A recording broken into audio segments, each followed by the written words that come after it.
오늘 드디어 형제들과 요셉이 상봉하게 됩니다. 이미 이들이 헤어진 지 한 20년이 넘은 후죠. 13년의 수감 생활과 종살이, 그리고 또 7년의 풍년이 지나가고 흉년이 오자마자 만나게 된 것이기 때문입니다.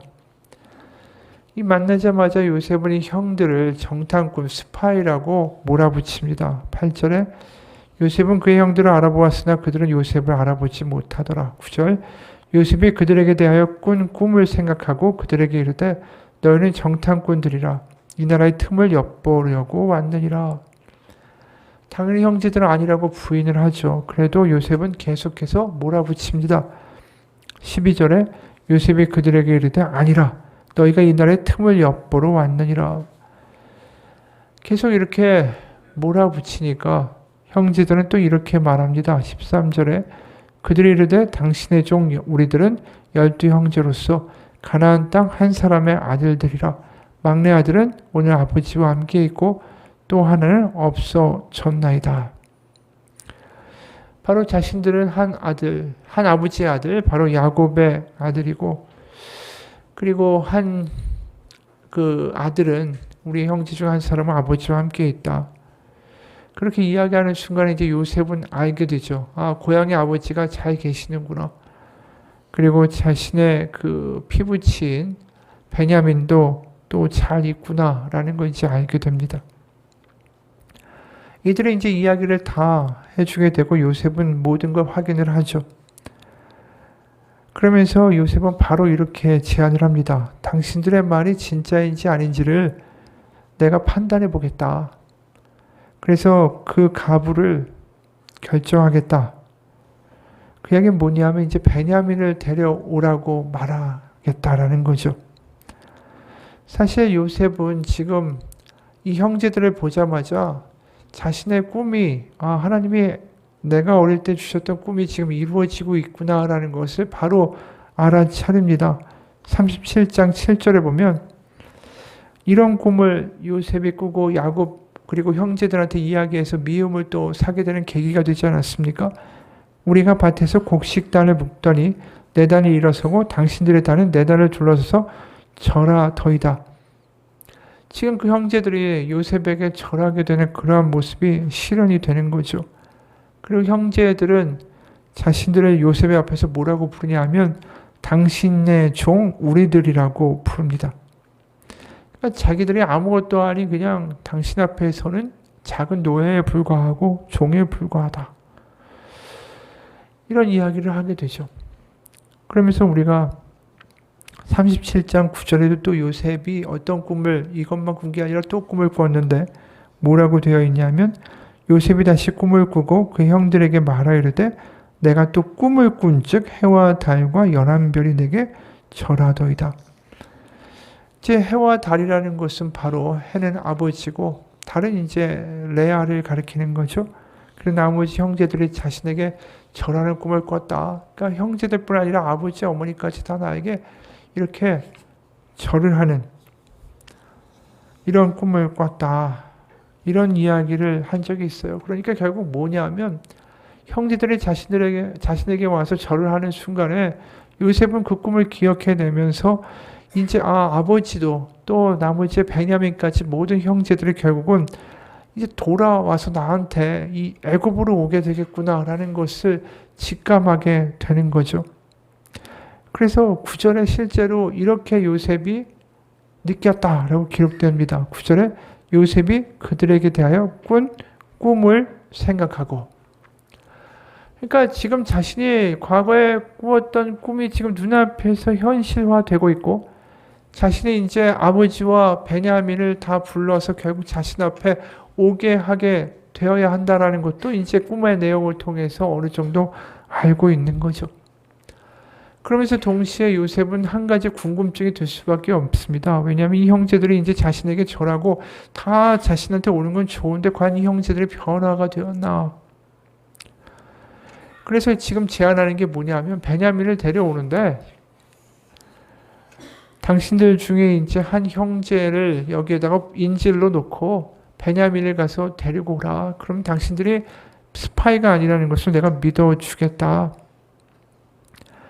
그 제안을 하죠. 근데 그 제안에는 여러 가지 의미가 있습니다. 꿈을 이제 자기가 꾼 꿈을 성취하는 그런 계획도 있겠지만 동시에 이제 베냐민을 데리고 오지 않을까, 데리고 올까, 이런 것들이 사실 형제들의 변화에 대한 어떻게 보면 가늠할 수 있는 기준이 될 수 있다는 겁니다. 아버지 야곱이 당연히 이제 베냐민을 안 보내려고 했다. 그리고 또 안 보내려고 할 거를 이제 요셉은 알죠. 왜냐하면 12형제 중에서 아버지가 이름을 지어준 유일한 아들이 베냐민이고 자신과 바로 그 동생을 라헬에게서 낳았던 이 두 아들을 얼마나 애지중지했는지를 요셉은 당연히 압니다. 실제로 이 야곱이 베냐민을 보내지 않으려고 했다라는 것이 오늘 4절에도 나오죠. 야곱이 요셉의 아우 베냐민은 그 형들과 함께 보내지 아니하였으니 이는 그의 생각에 재난이 그에게 미칠까 두려움이었더라. 야곱이 요셉을 잃고 너무 충격을 받으니까 이 베냐민마저 잃을 수 없다. 그래서 이제 베냐민을 놔두고 11형제가 간 거 아닙니까? 그러니까 이제 양식을 믿기로 해서 이제 보내는데 하나님, 이 아버지가 그렇게 아끼는 베냐민을 정말 데리고 올 수 있을까? 그리고 베냐민을 가지고 내가 시험을 할 때 과연 이 형제들은 어떻게 할까? 그런 생각까지도 이제 다 요셉의 머리에 있었던 거죠. 그래서 15, 16절에 너희는 이같이 하여 너희 진실함을 증명할 것이라 바로의 생명으로 맹세하노니 너희 막내 아우가 여기 오지 아니하면 너희가 여기서 나가지 못하리라. 너희 중 하나를 보내어 너희 아우를 데려오게 하고 너희는 갇혀 있으라. 내가 너희의 말에 시험하여 너희 중에 진실이 있는지 보리라. 그래서 결국 시므온을 11형제 중에 한 사람 시므온을 인질로 잡고 나머지 형제들은 이제 가나안으로 보냅니다. 이제 요셉은 지켜보는 일만 남았죠. 베냐민을 과연 데리고 올 것인가?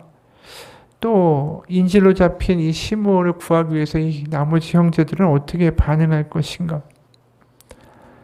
결국 이 일을 통해 가지고 어떻게 됩니까? 요셉은 베냐민을 데려오라고 하면서 결국 베냐민을 데려오죠.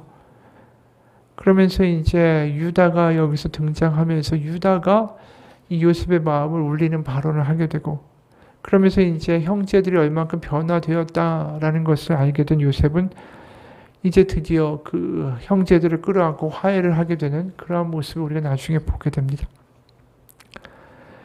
사실 요셉이 꾸었던 꿈의 내용은 우리가 본 것처럼 우리가 밭에서 곡식단을 볶더니 네 단이 일어서고 당신들의 단은 네 단을 둘러서서 절하더이다. 그러니까 아주 단편적인 내용이었어요. 네 형제들이 너한테 절하게 될 거다. 근데 나중에 지켜보게 되면 이 꿈이 사실은 그냥 요셉을 높여주겠다는 꿈은 아니었다라는 걸 알게 됩니다. 이 말은 무슨 뜻이냐면 결국 요셉이 총리 대신이 되고 형제들을 그리고 또 베냐민까지 아버지까지 애굽으로 불러들이면서 그 꿈을 이뤄가는 과정 가운데 결국 하나님은 뭘 이루셨냐 하면 다른 형제들이 요셉에게 굴복하는 그것을 이루고자 하신 게 아니라 이 요셉의 이 일들을 통해서 결국 형제들 간의 화해를 이루어내시는 궁극적인 목표를 보여주신다라는 거예요. 이게 어려운 말 같지만 사실 이 모든 꿈이 맨 처음에 하나님이 이 요셉에게 주어졌을 때 이 야곱의 가정이 어찌했는가, 어땠는가 우리가 한번 살펴볼 필요가 있어요. 물론 이 꿈 때문에 형제들이 요셉을 시기했다라고도 말할 수 있지만 애초에 야곱이 굉장히 다른 형제들을 차별했습니다. 요셉만 특별히 채색 옷을 입히고 이뻐했죠. 그리고 베냐민에게만 특별히 또 자기가 그 자식의 이름을 지어 주었죠. 게다가 에서를 만나러 가나안으로 들어갈 때 야곱이 어떠한 행동을 했는지 우리가 전에 한번 나눈 적이 있습니다. 에서가 이제 죽이려고 우리를 할 것이다라는 것도 어느 정도 걱정이 되고 있을 때 이제 가나안으로 강을 건너서 들어가면서 자식들의 순서들을 쫙 정할 때 여기서 확실한 차별을 보여줘요. 창세기 33장 세 번역으로 1절부터 2절 보면 야곱이 고개를 들어 보니 에서가 장정 400명을 거느리고 오고 있었다. 야곱은 아이들을 레아와 라헬과 두 여종에게 나누어 맡기고 두 여종과 그들에게서는 아이들은 앞에 세우고 레아와 그에게서 난 아들들은 그 뒤에 세우고 라헬과 요셉은 맨 뒤에 세워서 따라오게 하였다. 이게 뭡니까? 만약에 에서가 죽이려고 덤벼들면 제일 먼저 죽는 건 이 종들에게서 난 자식들이 제일 먼저 죽는 거야. 그 다음에 레아의 자식들이 죽고 그 사이에 라헬과 자신과 요셉은 도망갈 시간을 벌 수 있겠죠. 그러니까 이렇게 건너가는 것 자체가 사실은 모든 형제들한테 너희들 내가 분명히 차별해. 너희들 사이에도 서열이 있어. 이걸 가르쳐주는 무언의 메시지였다라는 거죠. 게다가 또 루벤이라는 맏아들이 그 빌하라고 우리가 본 그 두 여종 야곱의 첩이죠. 그 중에 한 사람인 빌하 바로 거기와 통관을 해가지고 사고를 일으킵니다. 그럼 분명히 야곱이 이걸 듣고 제재를 가하든가 이게 뭔가 훈기가 있는 게 아버지로서 마땅한 일이에요. 그런데 아무 제재 조치도 취하지 않습니다. 무관심이요. 그러니까 야곱과 빌하, 이 여종 사이에서 태어난 자식이 있을 거 아니에요? 단과 납달리. 이들이 루벤을 보면 어떤 생각이 들겠어요? 죽이고 싶은 마음 들지 않겠습니까? 그러니까 지금 야곱이 이 12아들 사이를 완전히 콩가루로 만들어 놨어요, 사실은. 이 가족이 변화되려면 어떤 일이 벌어져야 되죠? 사실은 야곱이 변화되어야 됩니다. 야곱이 자신이 자식들을 차별하고 이런 식으로 행동한 것에 대하여 사죄를 구하고 하나님 앞에 용서를 빌고 다시 한번 가족이 하나 될 수 있도록 만들기 위해 애써야 되는데 야곱은 그걸 할 수가 없어요. 계속해서 베냐민과 요셉을 편애합니다. 그러니까 여기서 보면 아브라함과 큰 차이를 보여주는 거죠. 자신의 할아버지 아브라함은 이삭을 하나님 바치라고 할 때 바치겠다라고 나섰습니다. 아니 12아들도 아니고 아들 하나 그리고 100세 얻은 아들인데 얼마나 이게 눈에 넣어도 아프지 않을 정도의 아들 아닙니까? 그런데 하나님 바치라고 하니까 바치는 모습을 아브라함 보여주는 거죠. 그런데 지금 야곱은 베냐민 못 잃겠다라는 거예요. 다른 형제들을 다 잃어버려도 나 이 베냐민을 잃어버리면 안 된다. 결국 이랬던 야곱이 43장에 가면은 변화된 모습을 보여줍니다. 뭐라고 이야기하냐면 14절에 네 아우도 데리고 떠나 다시 그 사람에게로 가라. 이게 요셉이죠. 아직 아들이 살아있는 줄 모르니까. 전능하신 하나님께서 그 사람 앞에서 너에게 은혜를 베푸사 그 사람으로 너희 다른 형제와 베냐민을 돌려보내게 하시기를 원하노라. 내가 자식을 잃게 되면 이르리로다. 드디어 이제 전능하신 하나님 앞에 모든 걸 맡기고 자식을 편애하는 모습에서 좀 자유로워지는 모습을 보게 됩니다. 그러니까 우리가 뭘 보게 되냐 하면 애초에 하나님이 요셉에게 너에게 다른 형제들과 너의 아버지 어머니가 절하게 될 것이다. 이런 꿈을 꾸게 하셨을 때 사람들은 다 이 꿈이 무슨 내용으로 알아들었냐 하면 요셉을 높여주시겠다라는 꿈으로 알아들었어요. 하지만 나중에 우리가 이 애굽의 총리신 대신이 돼서 이 부모와 형제들을 불러일으키면서 어떠한 일들이 결국 일어나는 걸 보게 되냐면 화해가 일어나고 그리고 무슨 일이 일어나죠? 야곱이 드디어 베냐민을 자신의 손에서 놓게 돼요. 하나님 앞에 이제 다 내보내면서 자식들을 차별하는 그런 아버지의 모습에서 벗어나기 시작하죠. 그러니까 사실은 이 하나님이 꾸게 하신 꿈 자체가 단순하게 그냥 요셉을 통해서 나중에 가뭄을 피하고 애굽으로 가게 된다라는 걸 이야기하는 게 아니라 하나님은 이 꿈을 통해서 사실은 야곱의 콩가루 같은 집안을 나중에 보면 완전히 바꿔놓고 계시다라는 것을 우리가 보게 됩니다. 그러니까 오늘날 우리는 이것을 좀 잘못 보는 경향이 있어요. 요셉을 하나님이 높여주시는 꿈을 꾸게 하셨고 그 믿음을 가지고 끝까지 갔더니 흔들리지 않았더니 요셉이 결국 하나님의 뜻대로 높게 되었다. 그래서 사람들이 많은 경우에 요셉의 이야기를 보면서 이런 이야기를 하죠. 내 자식이 요셉과 같이 믿음이 있어서 나중에 하나님 높은 곳에 쓰임받는 자녀가 되게 해달라고. 하지만 거기서 우리는 많은 것들을 놓치고 있어요. 이미 저번에 이야기한 대로 요셉의 믿음을 갖게 해달라고 하지만 요셉의 믿음이 얼마나 끈질긴 것이었는가. 그리고 그가 바닥에서 떨어지고 15년간을 그렇게 자신의 기대와 이 현실이 자꾸 괴리되는 상황에서도 하나님이 정하셨고 하나님이 하신다는 그 믿음의 고백을 자기가 계속 자신의 영혼에게 선포하고, 사실 파로 앞에 가서, 태양신의 아들인 그 앞에 가서 하나님이 일하시고 하나님이 정하신다라는 그 어떻게 보면 목숨을 건 발언할 수 있는 믿음을 가지고 나은 거 아니에요? 그러니까 우리가 그런 요셉의 믿음이 얼마나 대단한 것인지에 대해서도 간과하게 되고, 더 중요한 오늘 우리가 하고 있는 이 이야기, 하나님은 요셉을 높여주시는 것 자체가 목표가 아니라 결국 이 일의 배후에서 하나님이 일하시는 결국 궁극적인 결과는 무엇이냐, 결국 야곱도 내려놓게 되고 이 콩가루 집안이 하나가 되는, 12형제가 하나가 되는 역사를 하나님이 이루어 가셨다라는 거예요. 그러니까 우리가 보이는 표면적인 하나님의 어떤 역사하신 분이 아니라 하나님이 정말 여러 가지의 모든 것들을 다 한꺼번에 이루어 가시는 것을 우리가 나중에 보면, 야, 하나님은 하나만 이루시는 게 아니구나, 그걸 우리가 나중에 보게 된다라는 거죠. 왜냐하면 이 12아들이 결국 화해하면서 12지파가 되죠. 12지파가 하나가 되기 위해서는 콩가루 집안이 되는 사람들이 어떻게 나중에 하나의 나라를 세우겠어요. 너하고 나는 앙숙이다. 그럼 자손들까지 앙숙이 되고 얼굴 안 보고 살고, 그렇게 되는 게 우리 현대 세상에서도 얼마나 많이 일어납니까? 결국 하나님이 이렇게 하나 만드시는 일 자체가 하나님의 모든 목표 가운데 들어있는데 우리는 그것을 보지 못한다라는 거죠. 그저 요셉을 높여주셨다. 개인적인 뭔가 하나님의 높으심에만 집중한다라는 거예요. 결국 우리가 다시 한번 보게 되면 하나님은 이 요셉을 결국 보내시고 결국은 높이시고, 그걸 통해서 이제 형제들을 불러 모으면서 결국은 기근을 통해서 또 요셉을 높여주시면서 자식으로부터 이제 야곱은 자유하게 되고 베냐민을 놓을 수 있는 믿음이 되게 하시고, 또 형제들은 하나가 되는 역사를 이루어 주시죠. 그래서 실제로 이제 야곱의 노년을 보게 되면 굉장히 다른 모습을 보여줍니다. 자식들과 손자들을 다 축복하고 임종 때 굉장히 원숙한 믿음을 보여주게 돼요. 그래서 나중에 우리가 따라가면서 보겠지만 이 잔머리를 굴리고 속임수를 쓰던 야곱이 이렇게 변화되는 것 다 하나님의 은혜였어요. 하나님의 계획 안에 있었던 거고, 가족이 하나가 된 것도 하나님의 은혜라는 것을 우리가 더 보게 되는 게, 하나님의 계획이 한치 오차도 없이 작동되고 있다는 걸 발견할 수 있는 게, 우리가 38장에 갑자기 이 요셉의 이야기가 쭉 진행되다가 38장에 갑자기 유다 이야기가 훅 끼어들죠.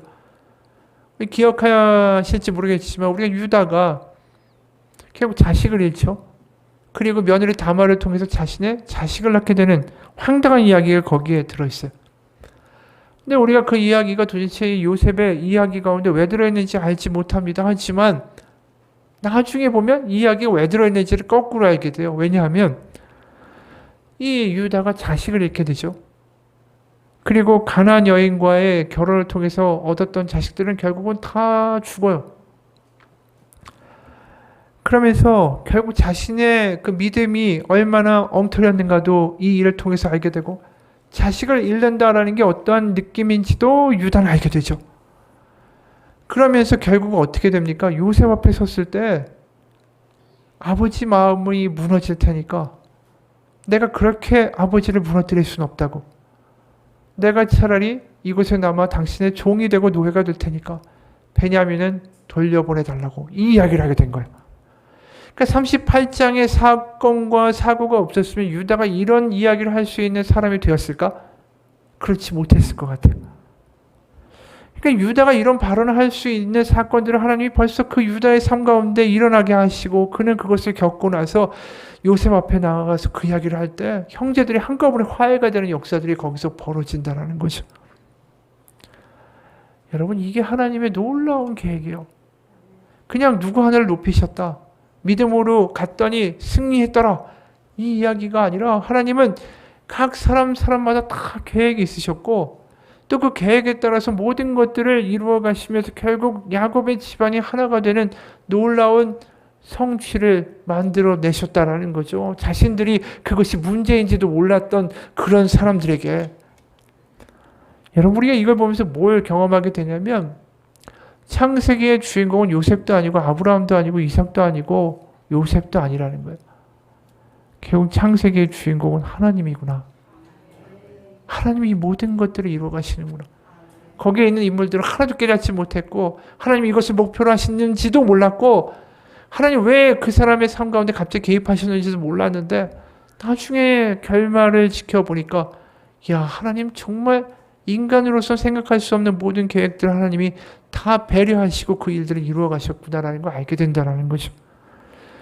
여러분, 창세기를 읽으면서 우리가 뭘 느끼게 되냐면 참 인간의 머리로는 이해할 수가 없다라는 거예요. 하나님이 참 놀랍게 역사하시고 일하신다라는 것을 우리는 계속 감탄하게 되죠. 그리고 하나님은 그 계획을 이루어 가실 때에 그냥 우리를 무슨 로버트처럼 막 좌지우지하고 막 끌고 다니는 게 아니라 계속 참고 기다리시고 다듬어 가시고 기회를 주시면서 그 하나님의 이야기를 써내려 가신다라는 것을 보게 됩니다. 그게 하나님의 열심이고 그게 하나님의 사랑이에요. 한낱 피조물에게 무슨 관심이 있어서 그들이 변화되기를 기대하시고 그들의 삶 가운데 또 역사하시고 그러면서 또 기다려주시고 이게 천지를 만드신 하나님이 하신다. 이거 자체가 놀라운 일 아닙니까? 개개인의 삶 가운데 역사하신 하나님, 기다리신 하나님, 화목하게 하시고 화해케 하신 하나님, 그래서 하나가 되게 하신 하나님, 고집센 인간들을 데리고 그걸 끝까지 해내려고 하신 하나님이 얼마나 힘드시겠어요. 여러분, 그게 하나님의 오래 참으심이고 그걸 하나님의 은혜라고 부르는 거예요. 여러분, 모세도 마찬가지입니다. 모세가 40세 때의 인생의 절정을 이뤘죠. 애굽의 왕자가 되고 총명하고 용맹하고 카리스마가 있던 리더로 성장했습니다. 만약에 그때 이제 하나님이 모세를 부르셨으면 모세는 응당 이렇게 대답했을 거예요. 하나님, 제대로 사람을 찾으셨습니다. 저만큼 이 백성을 이끌고 나아가기에 적합한 사람 없을 겁니다. 제가 하나님 그동안 다 준비됐습니다. 근데 하나님이 그런 모세를 쓰시는 게 아니라 오히려 히브리 혈통이라는 것을 더 폭로되고 살인까지 저지르고 그러면서 광야로 도주하는 일까지 벌어지게 됩니다. 그리고 왕자가 아니라 그냥 떠돌이 미디안 족속의 한 여인과 결혼해서 40년을 목동으로 살아야 됐습니다.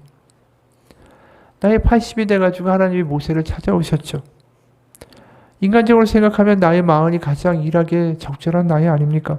열정도 있고 뭔가 인생의 경험도 생기고 힘도 남아있고 황금 시기에 모세를 하나님이 쓰시는 것이 아니라 오히려 이제 머리가 하얗게 새고 늙고 연약한 노인 80세가 된 이 무력한 모세를 쓰신 거죠. 근데 모세는 여기서 어떤 생각을 했을까요? 아, 나의 인생은 이제 끝났구나. 내 나이 80에 목동이 돼서 이러고 있으니까 이렇게 살다가 죽겠지. 그런데 하나님은 그 와중에 다 일하고 계셨다라고 말하는 거예요. 이게 하나님의 시간표, 하나님의 계획대로 다 진행되고 있었다라는 거죠. 그래서 결국은 모세가 완숙한 그 스스로의 완숙함을 자랑하는 40세가 아니라 이제 드디어 자신의 힘으로 아무것도 할 수 없다라고 고백하는 80세 때 하나님은 그를 쓰셔서 출애굽의 역사를 이루어 내시는 거죠. 그러니까 보면 결국 우리가 생각하는 시간표와 우리가 생각하는 시나리오가 하나도 아니에요. 보면 하나님은 그런데 하나님의 시나리오에 의해서 하나님의 놀라운 계획들을 차곡차곡 하나님의 때에 다 이루어 가신다라는 것을 우리는 성경을 통해서 보게 된다라는 거죠. 그리고 그 시나리오의 결과는 우리가 생각지도 못한 황당하고 놀라운 일들의 결말이고 시나리오였어요. 여러분, 우리는 그런데도 여전히 매사가 나의 뜻대로 되기를 바랍니다. 그리고 빨리빨리 되기를 원해요. 내 생각과 내 판단 가운데 모든 것들이 좀 통제되고 장악됐으면 하고 바랍니다. 뭔가 이렇게 정신이 없고 뭔가 안 되는 것 같고 뭔가 황당한 일들이 벌어지고 이런 거 우리는 너무 싫어요. 근데 지금 요셉의 삶을 봐도 그렇고 모세의 삶을 봐도 그렇고 이게 굉장히 황당하게 이루어지는데 나중에 보니까 하나님이 다 이루어 놓으셨다라는 걸 고백하지 않습니까? 여러분, 하나님의 때는 하나님의 열심을 가지고 하나님이 만들어 가시는 거예요. 우리가 좀 안 된다고 우리가 생각하는 계획대로 벗어난다고 낙심하고 하나님 안 계시다라고 주장할 일이 아니라는 겁니다. 내 계획은 실패할지라도 하나님의 계획은 완성돼 가고 있는 거예요. 나의 실패가 하나님의 실패가 아니라는 거죠. 여러분, 그렇기 때문에 우리가 때로 일이 안 된다고 해서 낙심할 것도 아니고요. 우리를 높이셔서 잘 됐다고 해도 그게 다가 아닐 수 있어요. 요셉이 그냥 높아진 걸로 끝난 게 아니잖아요. 거기서 하나님은 더 다른 계획을 이루고자 하셔서 높이신 것 뿐이니까. 여러분, 우리가 하나님의 계획을 안다라고 자신할 수도 없습니다. 하나님은 우리가 머리로 이해할 수 있는 분이 아니기 때문이에요. 여러분, 그렇기 때문에 믿음이 뭡니까? 우리가 이해가 가지 않아도, 우리의 생각으로 뭔가 판단되지 않아도 하나님이 옳다라고 고백할 수 있는 게 믿음이라는 거죠. 그걸 하나님께 항복했다라고 말하는 거예요. 하나님은 하나님 앞에 항복하고 자신의 생각과 계획이 아니라 하나님이 옳다라고 고백하는 이들을 통하여 하나님의 놀라운 일들을 이루어 가시는 것을 보게 됩니다. 그래서 우리가 더 이상 내가 내 뜻이 아니라 하나님이 옳습니다라고 고백하는 그 순간에 우리는 어떠한 일을 경험하게 되냐면 내 인생의 주인공이 내가 아니다라는 걸 고백하는 거예요. 내가 내 인생의 주인공이고 내가 그림을 그려가고 내가 원하는 시나리오를 쓰고 내가 거기서 내 주체가 돼서 뭔가를 하겠다라는 그런 모든 계획과 시도와 의도를 다 포기하는 거죠. 그러면 그 주인공은 누가 됩니까? 하나님이신 거죠. 우리가 창세기의 주인공이 누굽니까? 하나님이시죠. 출애굽기의 주인공이 모세입니까? 아닙니다. 하나님입니다. 다 하나님이 하셨어요.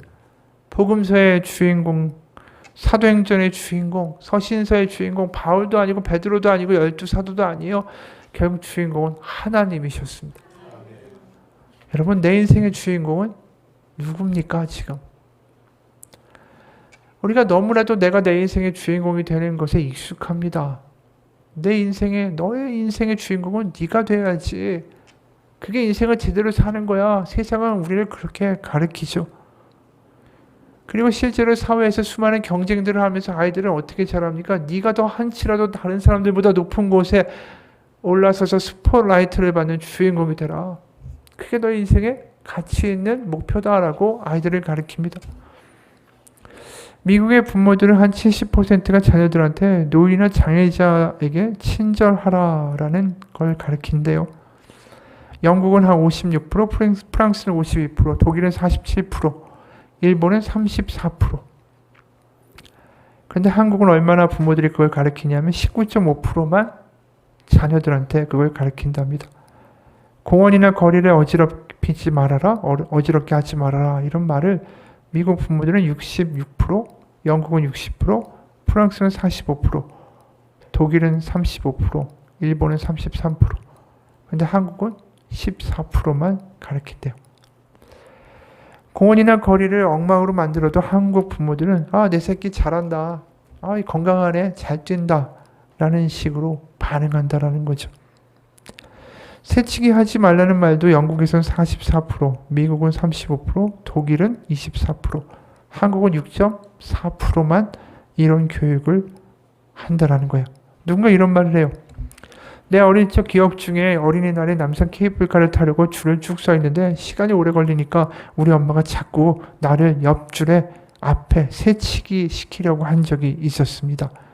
남들이 본다고 내가 싫다고 하니까 엄마가 바보같이 새치기도 하나 못해? 라고 했던 소리를 여전히 나는 기억하고 있습니다. 일본에선 부모들이 자녀들한테 가장 많이 하는 말이 남에게 패기치는 일이 없도록 하라는 말이라는데 미국에선 부모가 자녀들한테 가장 가르치는 말이 남과 나누어 가지라는 말이라는데 한국의 부모들은 자녀들에게 무슨 말을 가장 많이 할까요? 다 아시겠지만 1번은 공부해라 라는 겁니다. 그리고 빨리빨리라는 말입니다.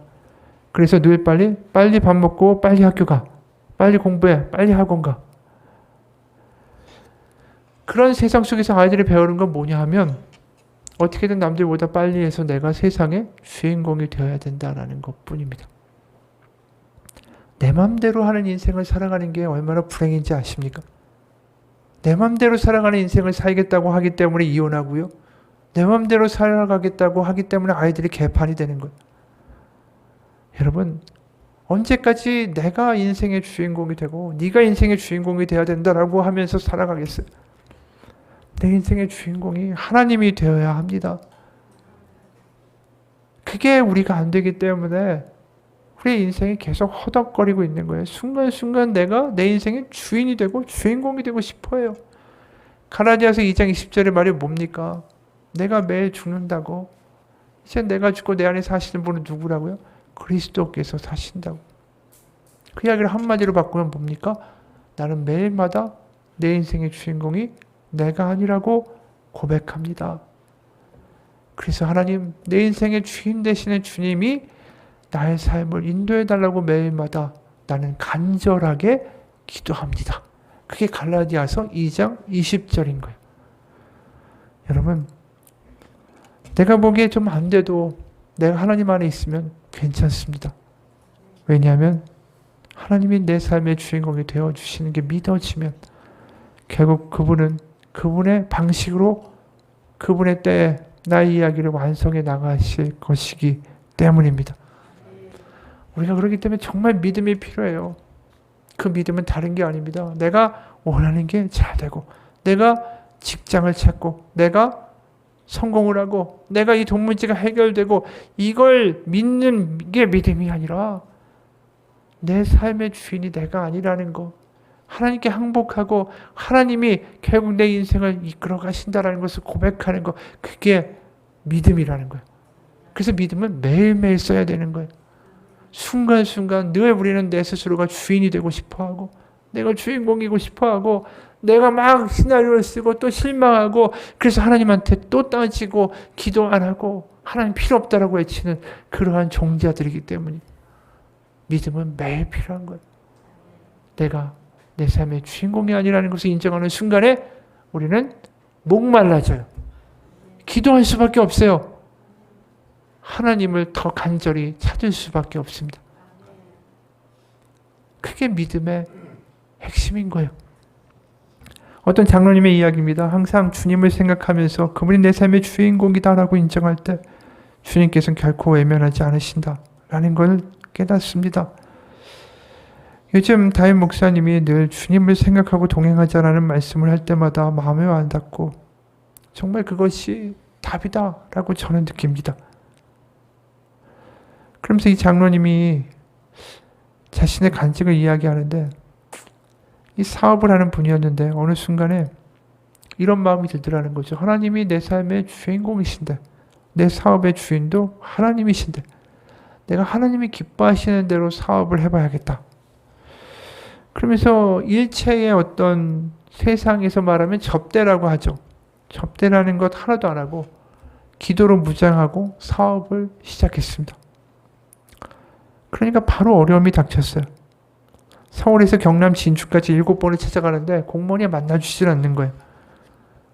접대를 안 하고 그냥 얼굴만 보겠다고 하니까. 그러니까 눈물로 다시 돌아와야 되는 일도 있었고, 겉으로는 반갑게 맞아주지만 아무리 이 기술이 좋다라고 설명을 하고 시험 결과를 밝혀도 정작 결과를 보면 이 장로님 회사보다 훨씬 못한 회사가 다 수주하더라는 거예요. 그러니까 결국 회사의 재정 상태가 얼마나 엉망이 되겠어요. 사업을 포기해야만 하는 상황까지 몰렸습니다. 그때 눈물을 흘리면서 예수의 이름으로 나는 일어서리라, 그 찬양을 얼마나 많이 했는지 몰라요. 얼마나 새벽 기도 가서 하나님 앞에 기도했는지도 모른대요. 근데 그런 어려운 상황 가운데도 이상하게 이분이 이제 그 셀의 리더였는데, 그 맡겨진 일은 정말 다 하고 싶은 마음이 들어서 어려운 형편을 내색하지 않고 허리가 아픈데도 열심히 신방 다니고 열심히 구역 식구들 위해서 기도하고. 근데 희한한 건 그럴 때마다 하나님이 위로해 주시는 그 위로의 마음이 자꾸만 뭉클하게 느껴지더라는 거예요. 돌이켜보면 야, 내가 거기서 하나님 그래도 버리지 않고 하나님 따라가려고 하고 매일매일 하나님 내 삶의 주인공 되신다고 그렇게 고백하면서 갈 때 하나님이 나한테 은혜 주신 거구나, 버틸 수 있게. 돌이켜보니까 그런 생각이 들더라는 거예요. 근데 그 몇 달 만에 전혀 생각지도 못한 길이 열리면서 전에 수주했던 금액이 10배가 넘는 현장이 열리고 전국에 10곳도 넘는 곳에 수주를 하게 됐습니다. 그러니까 그러니까 회사가 2년치 공사할 걸 다 수주를 하니까, 그리고 또 세상 접대도 안 하고, 그 대신에 이제 거래처는 자주 가서 인사도 하고 그럴 거 아니에요? 담당자하고 친하게 지내려고 방문도 하고. 그러다가 갑자기 경찰청 특수수사대 수사관들이 회사에 들이닥쳐서 컴퓨터와 모든 서류를 다 가져가고 경찰 본부에 가서 조사를 받게 되는 일이 발생한 거예요. 뭐냐 하면 정부에서 토착비리 근절이라는 대통령 명령에 따라서 이 장로님이 거래하던 국토해양부 모든 부서에 수사가 진행되게 됐는데, CCTV로 이제 가장 출입을 많이 하는 업체가 누구냐? 까보니까 이 장로님이 가장 출입을 많이 하는 사람으로 1순위가 된 거예요. 그래서 압수수색이 들어온 거죠. 기가 막히고 억울했지만 5개월 동안 회사의 모든 영업활동, 수주 업무가 정지되고 이 거래도 끊기고 정말 이제 막연한 거예요. 이 하나님 어떻게 이렇게 하실 수가 있나? 이제 좀 하나님 펴주시는 줄 알았는데 왜 또 이렇게 나락으로 떨어지나? 그 요셉의 이야기 같죠. 근데 이제 5월 계속 이렇게 수사를 받다가 5월 말쯤에 다시 출두하라는 연락을 받고 가니까 담당 수사관이 하는 말이, 여기는 말 그대로 특수수사대인데 그냥을 안 끝내고 혐의가 없으면 무엇이든지 털어서 죄를 만들 수 있는 건데, 지난 몇 개월 조사를 철저히 해보니까 사장님이 부도덕한 사람이 아니고 정말 모범적으로 회사를 경영하고 있었으며 수사를 무혐의로 종결한다. 수고했다. 그러면서 우리 사회에 이런 회사만 있으면 참 좋을 텐데 하면서 다 모든 서류를 돌려주더라는 거죠. 같이 그때 수사를 받았던 나머지 다른 3개 업체는 모두 대표가 구속되고 회사가 다 망해버렸어요. 회사는 5개월 동안 정말 아무것도 못하고 정지되어 있었는데 이 장로님은 무혐의로 다 풀려났다. 그리고 이분하고 거래했던 공무원들은 단 한 사람도 안 다쳤다. 이게 전국 거래처에 소문이 나니까 그 다음부터 오히려 더 난리가 난 거예요. 가는 곳마다 수고했다. 뭘 도와드릴까? 그러면서 공무원들이 더 잘해주고, 그러면서 5개월 동안 일한 못한 것보다 훨씬 더 많은 수출을 하게 됐다는 것이죠. 그러면서 장로님이 이렇게 고백했어요. 언제나 예수님과 동행하는 삶이 결코 어려운 게 아닙니다. 그분을 내 삶의 주인공으로 모시고 사는 게 내 삶에서 익숙해지기만 하면 그건 너무나도 자연스러운 거고 새삼스러울 것도 없는 일이 됩니다. 생활의 모든 일들이 다 영적 일기가 될 수 있습니다. 모든 성도님들 정말 주님과 동행하는 삶을 살아보십시오. 주님을 내 삶의 주인이라고, 주인공이라고 인정하십시오. 그럼 머지않아 그게 내 삶의 전부가 되고 모든 생활이, 나의 삶의 말투와 행동과 태도와 반응들이 다 달라질 것입니다. 이 모든 것 주님께서 하셨습니다. 내 감사와 영광을 오직 주님께 올립니다. 여러분, 내 삶의 주인은 내가 아닙니다. 그걸 먼저 깨닫는 사람이 지혜로운 사람이에요. 결국 우리가 나중에 모든 것들이 다 망하고 내가 또 나중에 하나님 앞에 가서 결국은 내 인생에서 결국은 죽음이라는 것을 맞이하게 될 거 아닙니까? 그때서 나중에야 하나님이 내 삶의 주인이셨구나. 뒤늦은 후회가 아니라 이 땅을 살아가면서 내 생각과 내 단편적이고 근시안적인 계획을 고집하는 게 아니라 내 삶에서 하나님의 이야기가 써질 수 있도록, 내 삶의 주인이 하나님 되시도록 매일마다 내가 아니라 내 삶의 주인은 하나님이십니다. 그 고백을 하면서 하나님에 대한 목마름과 갈망으로 나아갈 때 우리를 채워주시는 선한 아버지를 경험하는 정말 복된 인생 사시기를 주님의 이름으로 축원합니다. 기도하겠습니다. 하나님의 이야기는 우리가 알 수 없을 정도로 오묘합니다. 우리가 이해할 수 없는 하나님, 그래서 하나님 우리에게 믿음을 요구하십니다. 하나님, 우리의 삶의 어려운 가운데 내 계획이 실패하고 내 뜻대로 되지 않는 가운데 이제 하나님 앞에 고백합니다. 하나님, 내 삶의 주인은 하나님이십니다. 하나님, 제 삶을 이끌어 주옵소서. 매일마다 하나님 앞에 그런 목마름으로 나아갈 때 우리의 삶의 주인 되셔서 하나님의 놀라운 이야기를 써내려 가신 하나님의 역사들이 간증되고 고백되고 증언되는 복된 삶이 되게 하여 주옵소서. 예수님 이름 받들어 기도합니다. 아멘.